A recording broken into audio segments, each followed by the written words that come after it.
on it? Or? It appears that it hasn't been run very much since it was restored. The engine's really, really tight. Not in a bad way, but it's just kind of hard to turn over with the flywheel by hand.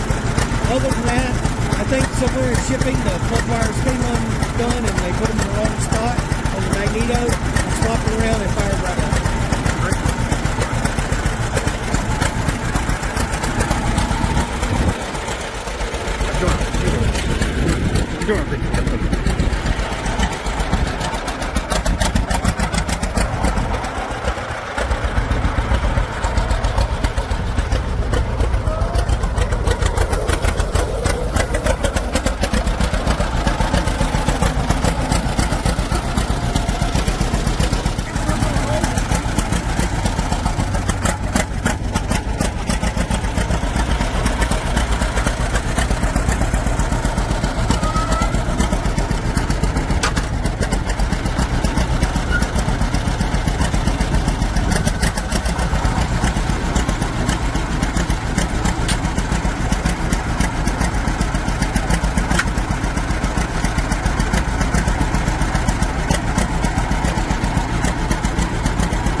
Yeah.